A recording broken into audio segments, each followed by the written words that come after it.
Out on the steppe, where the wind never seems to rest, a soft clatter interrupts the morning silence. You are listening to the sounds of metal ladles knocking gently against a leather satchel, the rustle of thick felt being pulled aside to uncover old clay pots, and the faint groan of a yurt's wooden lattice frame shifting with the wind. It is not the clamor of battle or the gallop of horses that defines most Mongol cities, the wait for hot food. You are in the company of Batu, a camp cook in the retinue of a minor Mongol prince. His name will not be in any chronicles, but he has risen before the sun nearly every day for the last 20 years. Bata is neither a warrior nor a scholar, but he understands the secret mathematics of dried meat and fermented milk, the quiet chemistry of ash and water and stone. And here, in the 13th century Mongol Empire, sprawling, mobile, and always a little bit hungry, that knowledge is power of a different kind. Let's begin in a quiet corner of the Orkhon Valley, where Bata is preparing breakfast for a mobile household. The Mongols have already conquered half the known world by this point, and yet their diet remains stubbornly practical, shaped by ancient patterns of survival. There is no bread baking in an oven, no olive oil bubbling on a flame. Instead, Batu opens a skin pouch of arag, fermented mare's milk, sharp and sour on the tongue. He adds a splash of it to a pot already holding chunks of dried mutton fat and crumbled millet cakes. This will become something like a porridge. He calls it gurultai shao. And no, it's not pretty. Around him, the camp is slowly coming to life. Herd boys whistle to yaks in the distance, and smoke curls lazily from the other yurts. But Batu's fire is not yet lit. He crouches beside a circular pit lined with smooth river stones. One by one, he adds dung cakes, the only fuel around. Wood is too rare on the steppe to waste on cooking, and dried dung has its own gentle, smoky scent when it burns. He waits for the fire to catch. As he waits, let us take a moment to explore what food meant to the Mongols, especially those not fighting or leading, but simply trying to keep the yurt warm and the belly full. Unlike the banquet tables of Europe or the spice-scented markets of India, Mongol cuisine was minimal, intensely local, and dictated by survival rather than taste. The empire was vast, but the steppe itself offered little in the way of culinary luxury. And yet, Batu's camp pantry tells a quiet story of adaptation. Tied up in leather sacks or stored in wooden barrels are the basics. Bortsig deep-fried dough that keeps for weeks, Bort's dried meat, usually mutton, sliced thin and left in the wind sweven, hand-cut noodles dried for later use. Curate, rock-hard dried cheese balls, mouth-puckering and shelf-stable sheep fat, carefully rendered and stored in animal bladders. All these items must be light enough to carry, durable enough to survive weeks without spoiling, and versatile enough to become breakfast, dinner, or battlefield rations. Most nights, Batu prepares some variation of the same meal. Soup, often just hot water, flavored with meat or noodle scraps, and sometimes enriched with curdled milk or stale cheese. He is not a chef in the modern sense. He is a caretaker of the old ways, of the essential, efficient, edible past. As the fire begins to smolder, he places his pot on the stones and begins to stir. The water boils slowly, reluctantly, and the smell that rises is not appealing in a restaurant sense, but it is deeply nostalgic. This smell is comfort, routine, survival. Even in Genghis Khan's mighty court, food did not stray far from these humble origins. The great Khan himself preferred mutton boiled with salt and onion if onion could be found. Accounts from Persian and Chinese envoys note the simplicity of the meals served even at the highest levels of Mongol society. Meat, milk, and repetition. Still, even the humblest camp cook needed variety. Bato sometimes barters with passing traders for handfuls of dried apricots or small sacks of barley flour. He once even received a gift of cinnamon bark from a visiting Ugramunka treasure he used once in a pot of milk tea, before deciding he didn't like how it changed the smell. There are small pleasures, though. Batu's favorite chorif, you asked him, is smoking meat in a buried pit. The trick is to build a shallow oven underground, pack it with stones, and trap the heat. Meat goes in at dusk, and by morning it is smoky, tender, and only slightly sandy.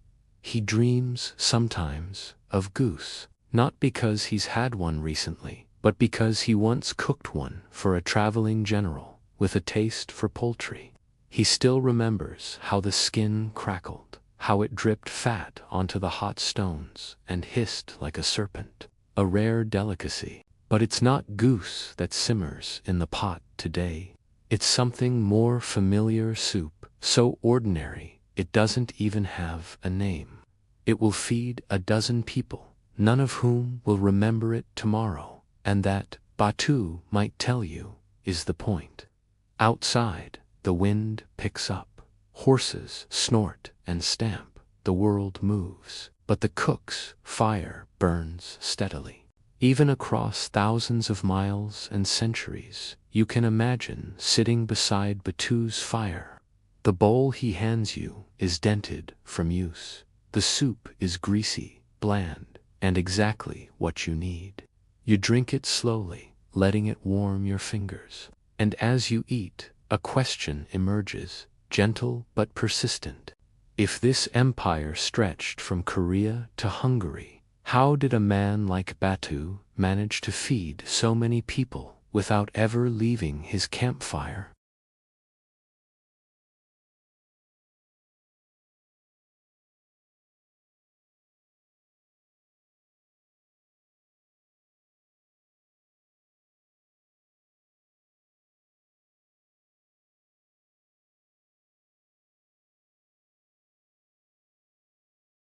You can't conquer the known world on an empty stomach. And mutton, for all its charm, does get a bit repetitive.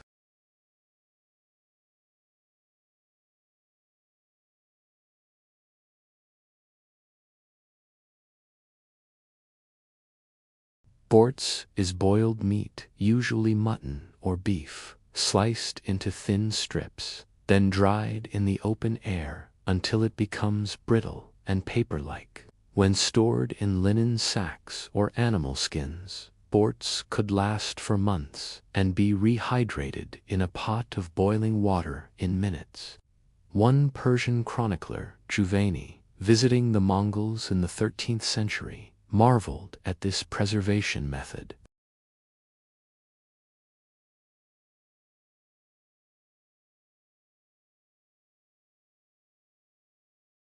Each warrior carried his own provisions boards, dried cheese, small hard cakes of barley or millet, maybe a flask of fermented mare's milk, if they had the luxury of a spare horse to carry it. Cooking was communal, but personal rations were respected. Batu's job was less about creating gourmet meals and more about stretching limited ingredients into warm, morale-boosting sustenance.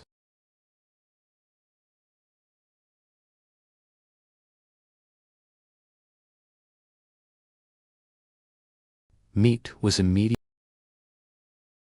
boiled or dried. Fat was rendered into suet and stored. Bones were cracked and boiled for broth. Blood, often from freshly butchered animals, could even be used in soups. Nothing was wasted. You may wonder, how did they cook, moving from place to place? Iron pots, though heavy were valuable family heirlooms, often passed down generations. Batu's pot, in fact, belonged to his grandmother.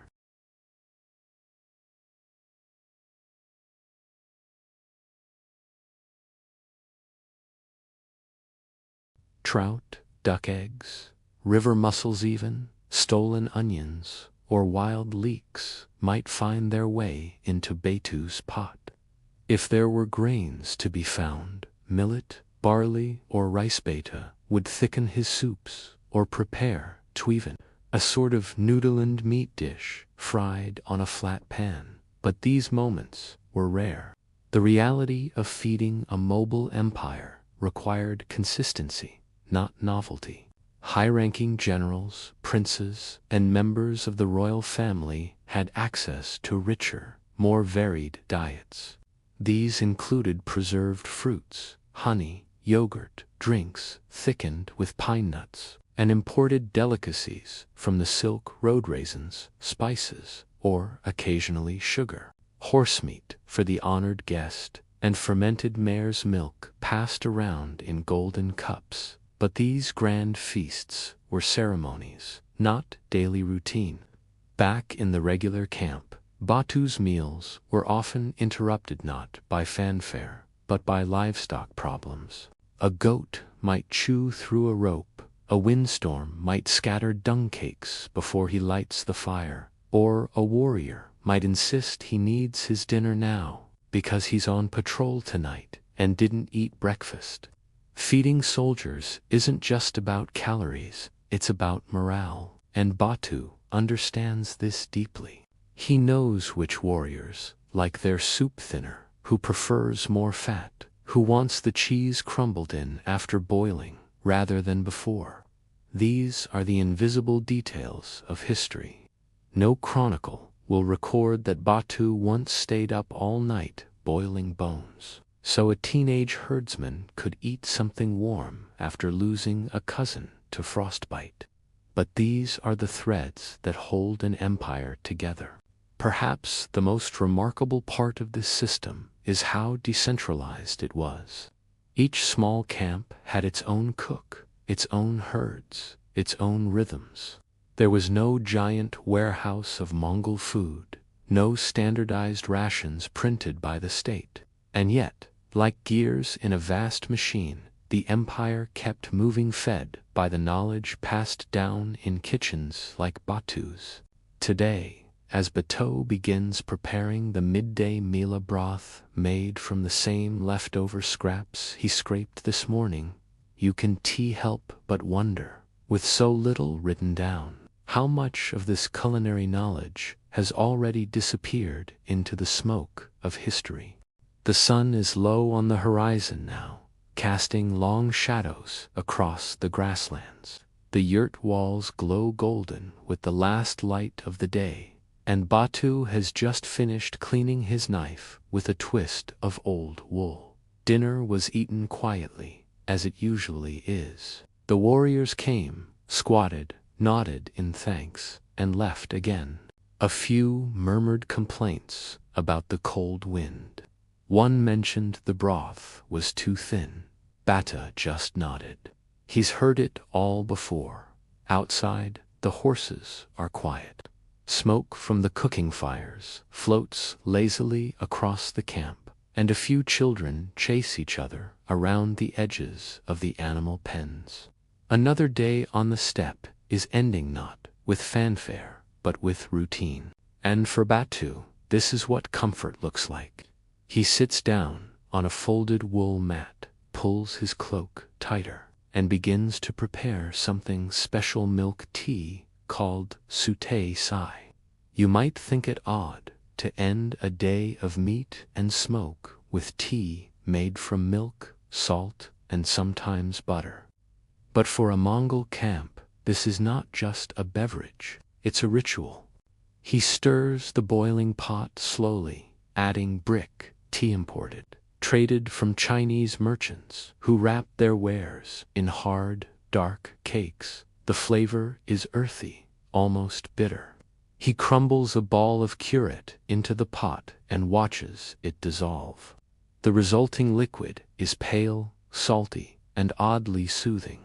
You might not enjoy the taste at first, but after days of wind and dust, it starts to feel like home. This, you see, is the quiet truth of food on the steppe. It's not about pleasure, it's about continuity. And in that spirit, Batu remembers. Not everything in the Mongol diet was meat and milk. Even if rare, the tastes of other places did arrive, carried in the saddlebags of traders, the packs of messengers, the mouths of prisoners. One year, a Persian physician, traveling with a Mongol caravan, gave Batu dried figs. Another time, a Khitan merchant sold him black sesame seeds. He roasted them and mixed them into dough. The taste was strange, but no one complained. And sometimes, just sometimes, the army passed through fertile land. Their Batu tasted wheat bread, flat and warm from a stone oven. He once ate dates, soft and sticky, from a captured caravan. He still remembers the flavor, even now.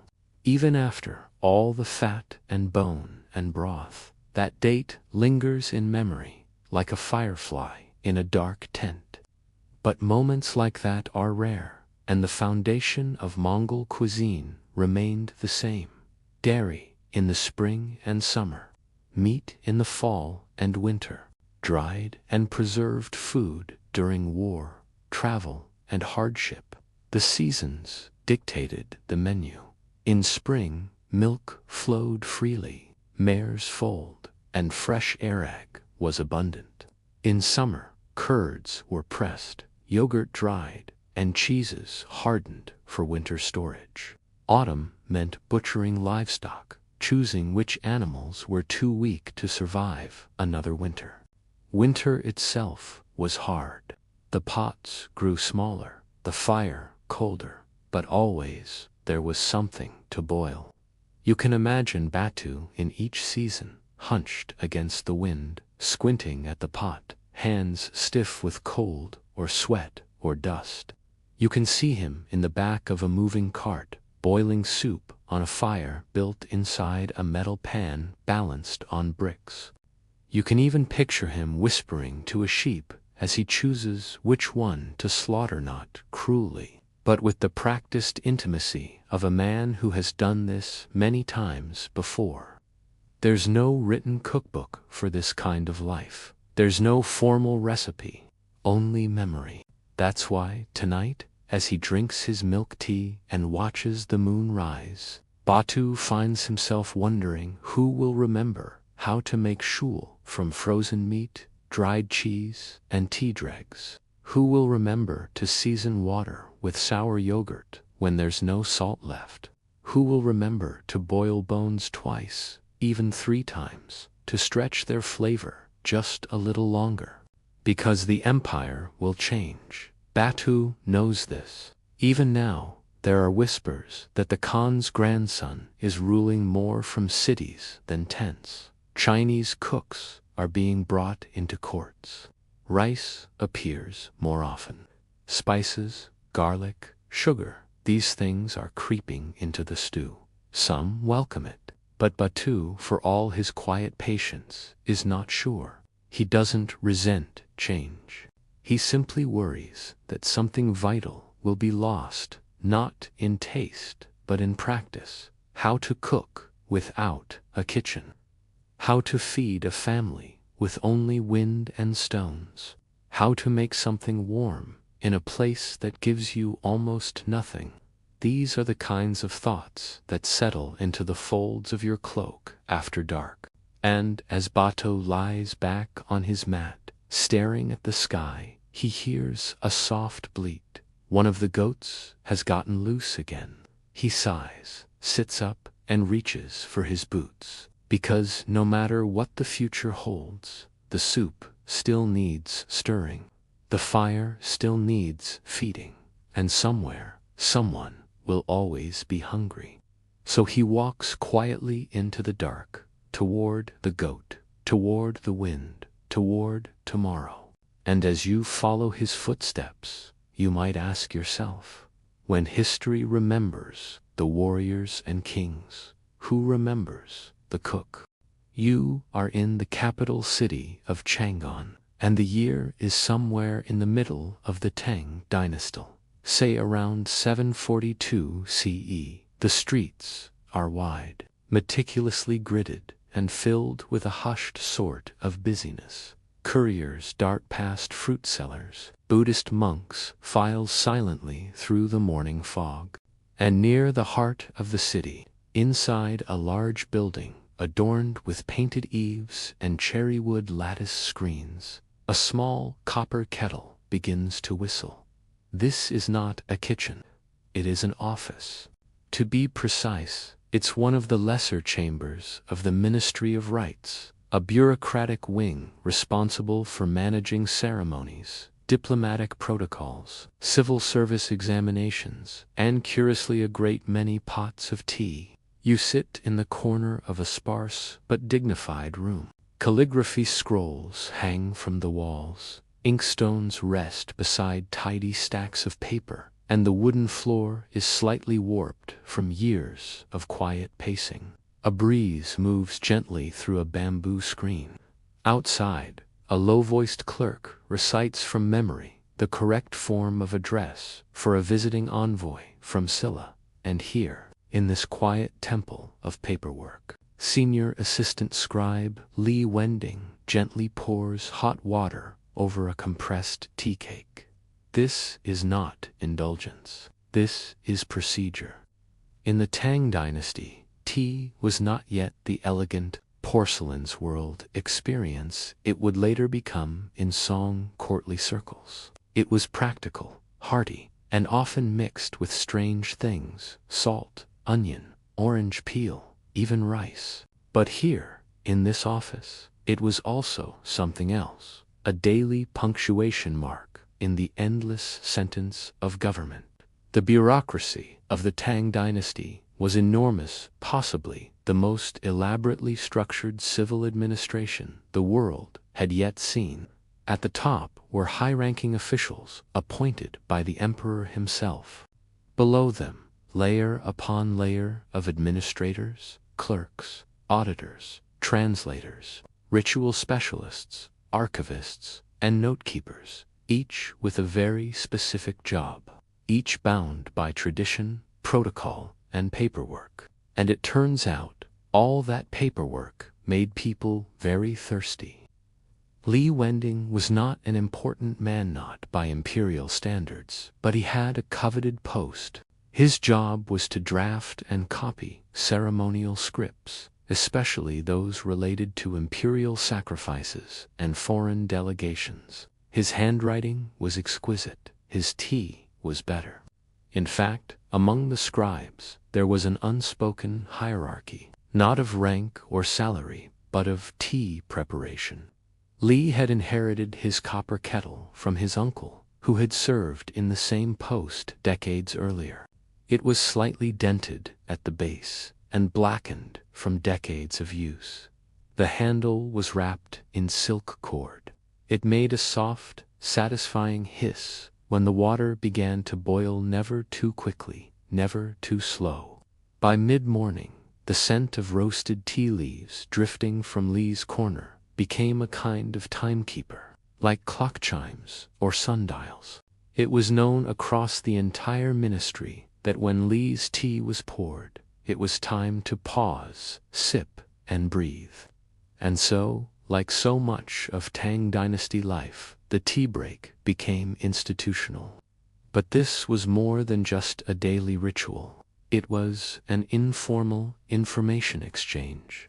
Here, in the spaces between scrolls and ink, ideas moved more freely. A junior scribe might learn about a last-minute change to an imperial edict. A translator might share that the envoy from Bactria had brought dried apricots. Someone else might complain piantly, of course, that the recent tribute ceremony had used the wrong grade of incense. Over tea, these small, forgotten moments accumulated like steam over parchment. No great declarations were made. But the empire, in some small way, ran smoother. It's easy to forget how much of an empire's strength lies not in its armies, but in its clerks. Outside of Chang'an, the Tang dynasty expanded its borders, fought with Tibetan kingdoms, made trade deals with Arab merchants, and maintained sprawling networks of infrastructure. But inside the offices, men like Li Wending worked through the paperwork that made it all possible. The tribute lists, the diplomatic correspondence, the seating charts for the Lantern Festival, all copied, archived, and filed by hand. Mistakes were frowned upon.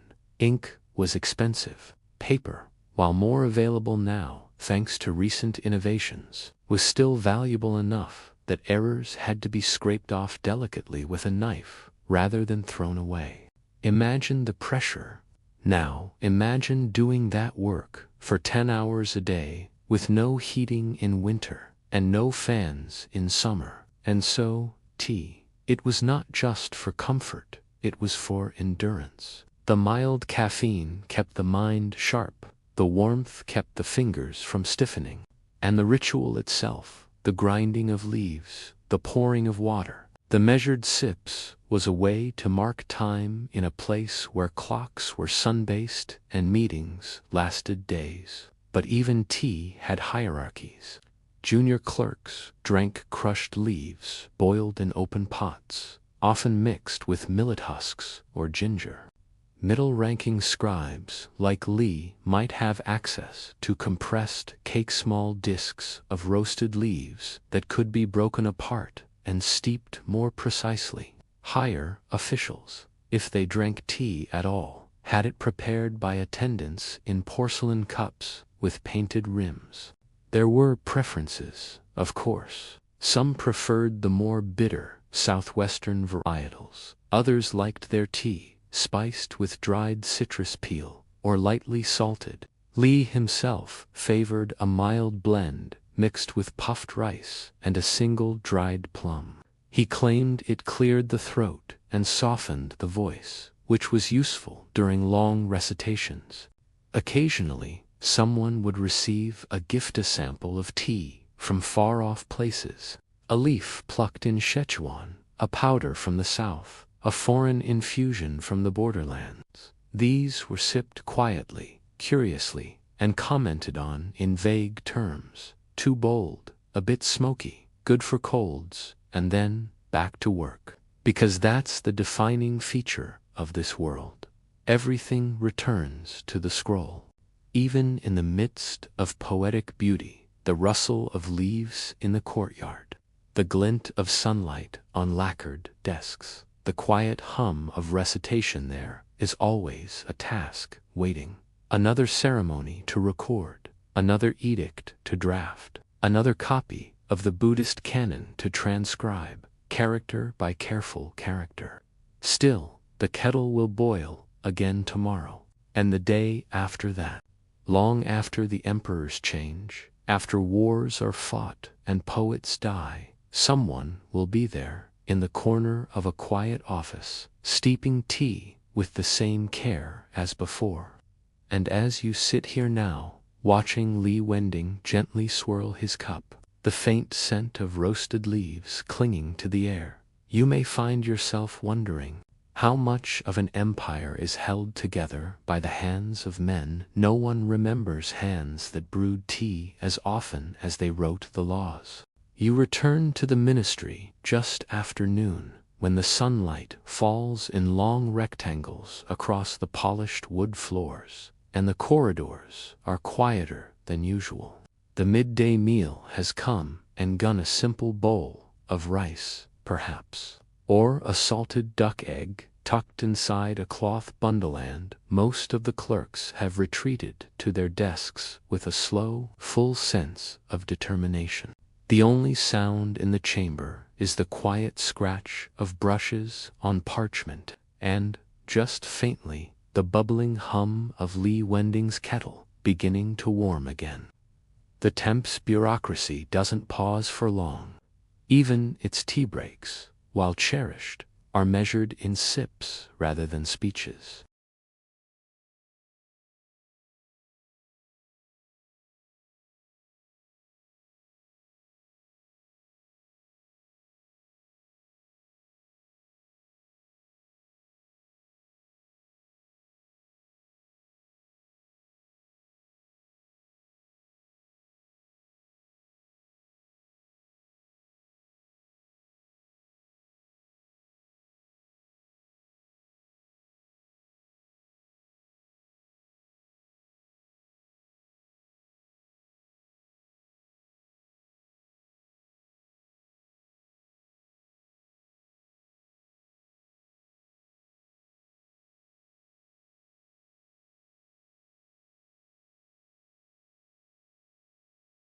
This moment, unrecorded by any official ledger, is a fragment of real Tang life, the kind that never made it into edicts or imperial memoirs. We know, historically, that tea drinking was common in the Tang period. We know that the first tea poems were written, and that the scholar Lu Yu would soon compose his legendary Cha Jing, or classic of tea. But Li Wending and his kettle, that's the part that slips through the cracks. And yet, it's here in the small exchanges, in the moments when steam rises between scrolls, that we begin to see how an empire actually functioned. Because tea wasn't just personal comfort, it was diplomacy, too. The Tang court regularly received tea as tribute from outlying regions. It was often accompanied by rare herbs, fragrant woods, and exotic spices. Sometimes, these gifts were purely political, symbolic of submission or alliance. Other times, they were subtle requests. A slightly more fragrant oolong from Sichuan might mean the governor wanted a minor favor. A particularly bitter brick from the southwest might signal discontent.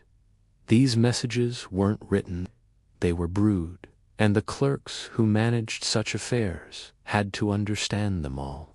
Not just the literal tea, but the unspoken meaning behind its inclusion in a tribute bundle, which region it came from, whether the leaves were twisted or flattened, whether they arrived early in the season or late.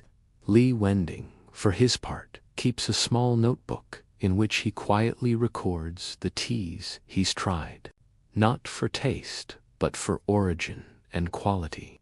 It helps him advise his superiors discreetly. Of course, when it's time to recommend a gift or reply to a foreign envoy.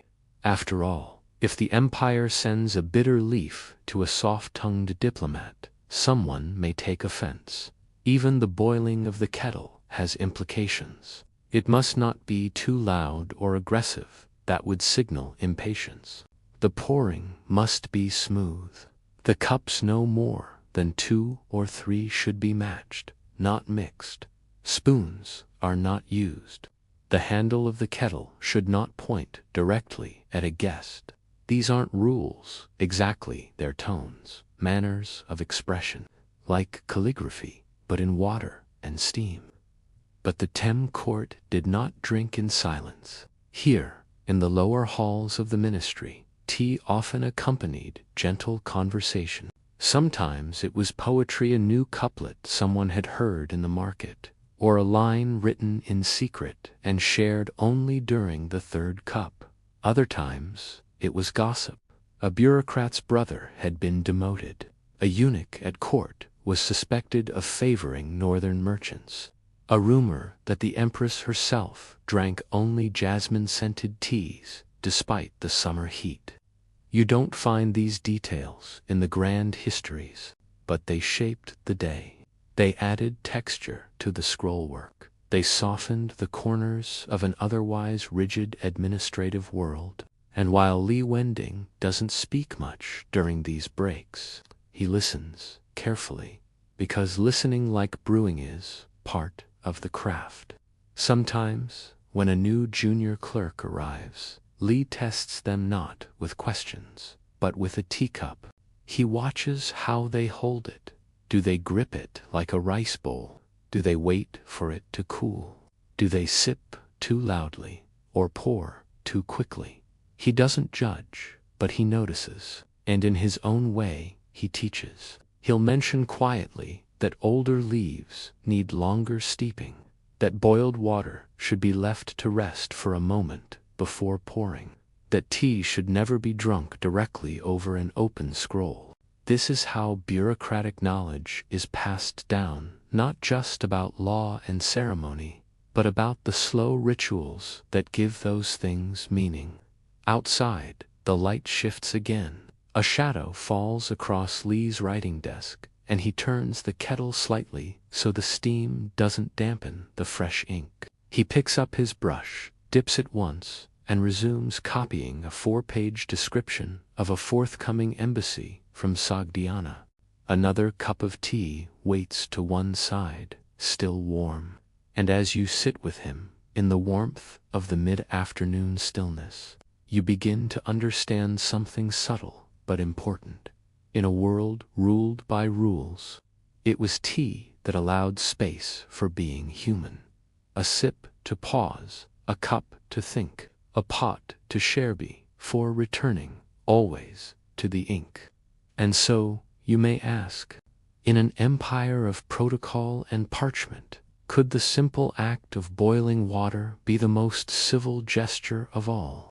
By evening, the Ministry of Rites has quieted into the soft hush of brushstrokes and distant footsteps. The air cools gently as the stone walls breathe out the heat of the day, and lanterns glow behind gauze screens like patient fireflies.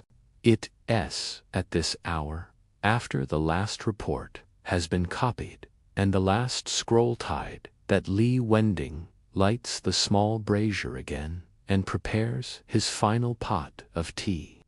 He does not do this because he is thirsty. He does it because this moment, at the tail end of the Temps workday, has become its own kind of ceremony. The Ministry's records, voluminous and meticulous, will say nothing about this evening. They will list names, ranks, titles, deliveries of paper, and approved calligraphy ink. They will document which official sent a note to whom, who opened the letters, and how many characters each draft required. But they will not note the temperature of the water. They will not recall the silence of the office. They will not remember that tonight Lee Wending prepared his tea more slowly than usual, because this evening he is reflecting not on war or policy, but on his own place in the machinery of empire. He's spent 23 years behind this desk. He's watched 6 different ministers come and go, copied the same state ritual no fewer than 87 times, and once revised the wording on an imperial condolence letter until the characters formed a perfect, unsmudged diagonal across the page. His work has been read by envoys from Japan, Korea, India, and Persia, though they never knew his name. He does not mind. That is the nature of the job. To be a tanged bureaucrat was to serve, not shine. Still, as he sips his tea plain this time, just roasted leaf and water, he considers the small ways his work has shaped the world. He remembers, for instance, the Lantern Festival of 730, when a minor clerical error in the seating chart placed the Persian ambassador beside the Tibetan delegate, a pairing that resulted in 4 hours of strained silence and a minor diplomatic scandal. He corrected the error in future years. He remembers the year the ministry ran out of proper incense, wood for the ancestor rites, and he suggested a substitute blend of sandalwood and clove, approved by an elderly monk and quietly adopted into the ritual. No one credited him, of course, but he still keeps the formula written on a slip of paper tucked in his desk. He remembers the young clerk who arrived trembling with anxiety, too nervous to speak aloud during morning recitations. Lee gave him tea and a quiet hour of practice. That clerk is now deputy archivist. And he remembers vividly the week Li spent 3 days drying each scroll over pots of steaming water, rotating them like laundry on a line. He burned his fingers on the kettle handle more times than he can count. All of it, the hours, the heat, the repetition, was in service to something larger, something elegant in its own slow, dull way. To understand the Thames bureaucracy, after all, is to understand the engine of order. The court may have shimmered with silks and jewels. Poets may have sung beneath moonlit balconies. Generals may have led horses across mountains, but none of it worked without the invisible rhythm of scribes like Li. Their lives were measured in ink and steam. Their legacies were folded into envelopes and filed into drawers. And yet without them, there would have been no empire, no census, no protocol, no reply to the letter from the Indian king, no correction to the name of the envoy from Silla, no receipt for the gold thread delivered by river barge from Shu. Every grand gesture needed a quiet sentence behind it. Every edict needed a clean copy. Every ceremony needed a man with neat handwriting and a steady hand. Li Wending did not change the world, but he helped keep it from falling apart. You look around the room one last time. The desks are empty. The calligraphy brushes rest in their trays. The scrolls are stacked neatly, tied with red string. The air smells faintly of bamboo, old ink, and tea leaves. This is what the legacy of ordinary people looks like. Not in statues or songs, but in well-tended habits.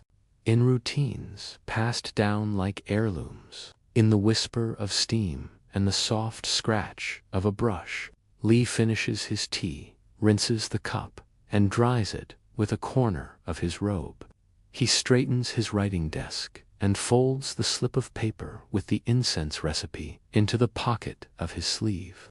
Then he extinguishes the lamp and steps into the courtyard, where the stars have just begun to show. He doesn't say goodbye. He never does. The empire continues. Tomorrow, someone else will boil the kettle. Someone else will pour the tea. And someone else will copy, quietly, the words that keep the world in place. And as you walk away with the memory of tea, ink, and silence, you may wonder, in 1,000 years, when no one remembers the names, will they still feel the warmth of the cup?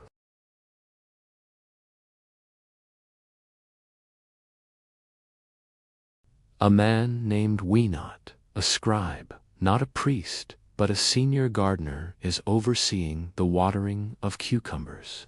It may seem like a humble task, but in ancient Egypt, cucumbers were not simply food, and where the act of watering could be, in its own dusty way, divine.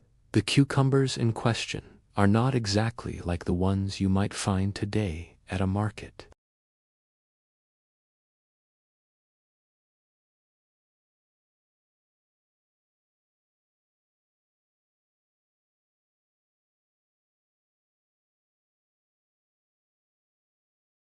The shadoof is one of the most important inventions you've never thought about. A long wooden pole balanced like a seesaw over a vertical post with a heavy weight on one end and a leather bucket on the other. It's used to lift water from the canal one splash at a time into the small, human-made trenches that run across the garden like a network of arteries. Hai's assistant, a younger man named Kansu, stands barefoot beside the canal, rhythmically dipping the bucket into the water and swinging it up and over into a clay-lined trough. Almost hypnotic. Dip, swing, pour, dip, swing, pour. It will take several hundred such cycles to irrigate the cucumber beds fully. But Kansu doesn't mind. The work is tiring, but he's proud to do it. Not everyone gets to handle water. Water is life, and in Egypt it is sacred. In this world, feeding others, literally watering cucumbers, is a gesture of cosmic balance. This particular garden is typical of the time, rectangular, walled, oriented to make the most of the morning light, and designed for maximum efficiency, and maybe even fenugreek, planted in tight bunches and kept carefully pruned. You sit for a while on a low mud brick wall, watching the day unfold. The air smells faintly of wet earth and crushed herbs. A hoopoe bird clicks in the tree. As the cucumbers receive their water carefully poured into the shallow basins at their roots, we kneel beside them, smoothing the soil and checking for insect damage.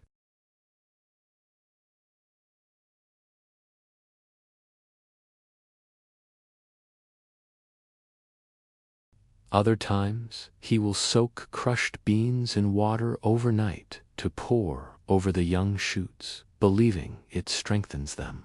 These aren't superstitions, or if they are, they're also science. It is places like this quiet, ordinary gardens that kept Egypt alive. By midday, the sun grows strong. We and Khonsu retreat to the shade of a small reed canopy and share a meal of lentils, flatbread, and cucumber slices soaked in vinegar. It's not luxurious, but it's refreshing, and it comes entirely from within the walls of this very garden. As you eat with them, chewing slowly, you begin to see how deeply embedded the rhythms of water, soil, and sunlight were in Egyptian life. Religion, yes. Architecture, certainly.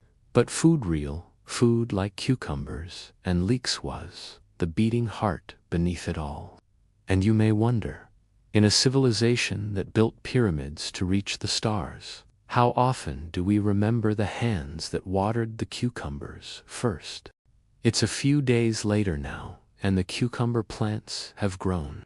Their broad leaves are catching the sunlight just right, shading the soil beneath them and keeping it cool. You notice the curling tendrils beginning to reach out from the vines, clinging to reed frames carefully placed by we earlier in the season. There's a small white flower at the base of one plant, and we takes a moment to admire it, not for its beauty necessarily, but for what it promises. Because here in Egypt, in the New Kingdom's 18th dynasty, food is expectation, and in some ways, it is politics. Today, we has been given a new task. A message came from the house steward earlier in the morning, brought by a barefoot runner and rolled tightly in a linen wrap. It was simple and formal. The vizier visits next moon. The cucumber bed will be inspected. Ensure readiness. No signature. None needed. The cucumbers that we tend are not simply for eating. They are a sign of domestic order. If the cucumbers thrive, the household is deemed well managed. If they appear wilted, overripe, or poorly irrigated, it reflects badly, not only on the head gardener, but on the master of the estate. And no one wants that. Not when the vizier second, only to Pharaoh might stop by for a light meal. So today's watering is more careful than usual. We inspects each trench, refines the edges with his curved palm, and even adds a bit of ash to the soil for balance. Khonsu, the young assistant, runs extra trips with the shadoof, filling a newly dug reserve basin just in case the canal's flow dips before sunset. And somewhere near the kitchen courtyard, a scribe is already calculating how many cucumber slices will be needed to accompany the roasted duck. You might think this is all rather dramatic for a vegetable, but in truth, cucumbers held a curious prestige in ancient Egypt. They were considered cooling to the body, especially important in the desert heat. Physicians occasionally prescribed cucumber pulp mixed with honey and herbs for stomach complaints. Slices were placed on the eyes to relieve heat, just as they are today. They also served a symbolic role in the balance of flavors on the noble table.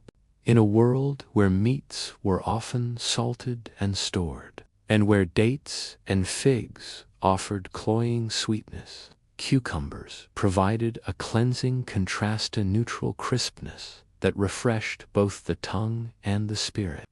In the higher courts, they were sometimes pickled lightly with vinegar, coriander, and a pinch of dried mint. There is even evidence painted on tomb walls of cucumber vendors in open markets, shouting their wares between pomegranate sellers and onion carts. But back here, in the garden, we knows them in a different way. He speaks to them softly as he tends to the soil, muttering under his breath things like, "Not too much water today," or "You'll need more shade by next week." Kansu once asked why he did this, and we shrugged. They grow better if they feel heard. The truth is, many ancient Egyptians believed that the land itself was alive, not in the metaphorical sense, but quite literally. The earth was the body of Geb, the god of the ground. The Nile was the bloodstream of Hapi, god of the inundation, and the vegetables that sprouted in the soil. They were gifts, yes, but also tests. Each crop a reminder of the delicate balance between water, light, soil, and human hands. And so, the gardeners, though rarely celebrated in scrolls or statuary, held a kind of quiet power. A failed harvest might cause a shortage. A spoiled batch of herbs could ruin a priest's offering. A neglected cucumber bed, wilted and dry, might stain the reputation of an entire estate.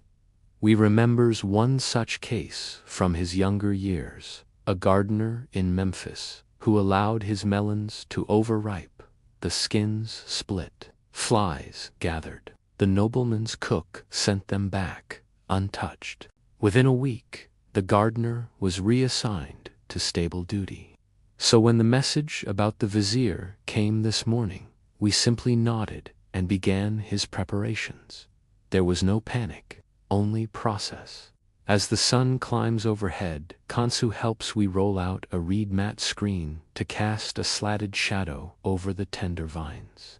These mats are woven tightly and hung from wooden poles, angled to allow some sun in, but not so much as to scorch the curling leaves. It's part architecture, part gardening. The cucumbers don't like extremes. They need consistency. And perhaps that's the most Egyptian thing about them. In a land governed by cycles, the flooding of the Nile, the rhythm of harvest, the movement of stars across the temple ceilings, cucumbers are just another marker of reliability, something you can count on as long as the canals flow and the shadows fall in the right direction. Later in the day, the steward himself arrives to inspect the garden. He's a tall man with narrow feet and a stiff walk, wearing a white linen sash and carrying a bronze writing stylus. He says little, but he walks the edge of the cucumber bed, glances down, nods once. He speaks only as he turns to leave. "Leave a few for the palace kitchen." The queen's servant asked for the crisp ones. We bows his head slightly and waits until the steward is out of sight before allowing himself the smallest of smiles. Because here's a secret, the crisp ones are already tied with reeds, sparked discreetly with palm thread, so Kansu knows which ones to harvest at dawn. As the evening shadows stretch across the wall, the garden falls silent again. A soft breeze moves through the fronds of the date palm. Somewhere, a servant lights the first oil lamp. The cucumbers rest, watered and shaded, waiting for the hand that will pick them. And as you sit with we beneath the reed canopy, the last warmth of the day lingering on the bricks, you may ask. How many histories unfolded not in temples or courts, but in the soil beneath a gardener's bare feet. It's just before sunrise, and the sky over the Nile has taken on that pale pink hue that only appears for a few fleeting minutes, cool, hushed, and fragile. The air smells like damp earth, and the faint sweetness of flowering papyrus. A light mist hugs the canal, and the only sounds are the occasional plop of a fish surfacing and the wooden creak of a shadoof being gently lifted. Kansu is already awake. He's standing barefoot in the garden, squinting up at the narrow reed ties that mark the cucumbers chosen for the queen's kitchen. We showed him which ones to harvest yesterday, but still, the boy checks each fruit as though his reputation hangs in the balance. Because, in a way, to pick too early is to offer bitterness. To pick too late is to serve sogginess. But to pick just right, that's the mark of a good gardener. We joins him a few minutes later, walking slowly, carrying a clay bowl and a length of woven fiber netting. He doesn't say much. He simply kneels beside one of the cucumber mounds and runs his fingers along the vine, checking for heat stress. The soil is still damp from yesterday's careful watering. He gives a short nod. They may begin. One by one, the cucumbers are lifted, twisted gently, and placed in the bowl. They smallnen, longer than a child's hand and have a slight downy fuzz along their skin. Crisp, wee nose, slightly tart, the perfect cucumber to slice thinly, soak in wine vinegar, and press between two slabs of cold roasted fowl. If you were a palace cook, you'd know exactly what to do with them. By the time the sun breaks cleanly over the horizon, the bowl is full, and Kansu is carefully wrapping the cucumbers in cool, wet cloth. He will walk them to the steward's quarters himself. He won't enter the house, only hand the bundle off, bow, and return. But for a moment, he will have touched a piece of palace life. And that, for a young gardener, is something. We watches him go, and then, quietly, returns to the garden. He kneels beside a young vine, not yet fruiting, and sprinkles a mixture of ash and sand around its base. This one won't be picked for another month. It may never make it to the queen's plate, but he tends it anyway, just as carefully as the others. This, too, is part of the legacy. Because, in Egypt, it wasn't only the pharaoh who was eternally, was the routine. The habits passed down, not with fanfare, but with quiet repetition.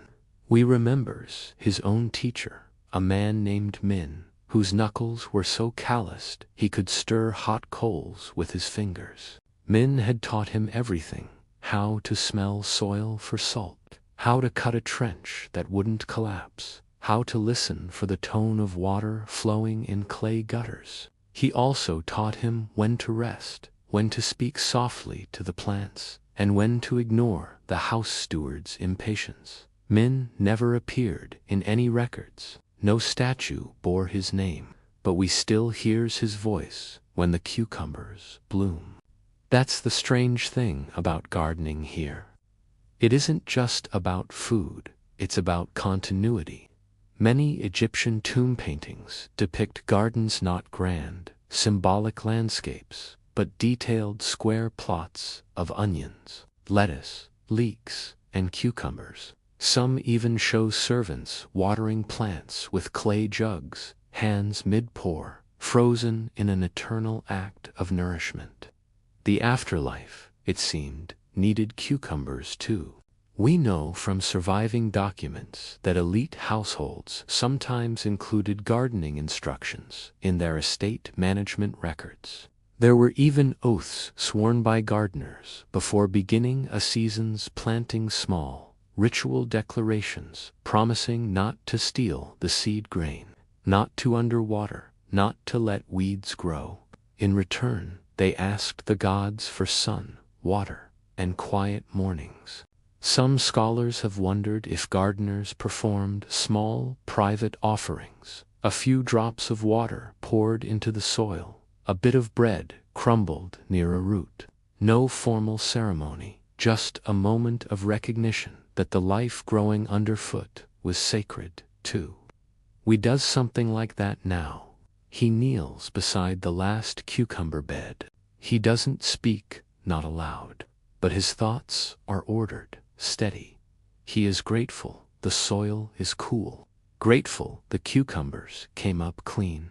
Grateful, perhaps, that his young apprentice is finally learning when to pick without squeezing the vine first. And somewhere beyond the garden walls, a scribe will note the delivery.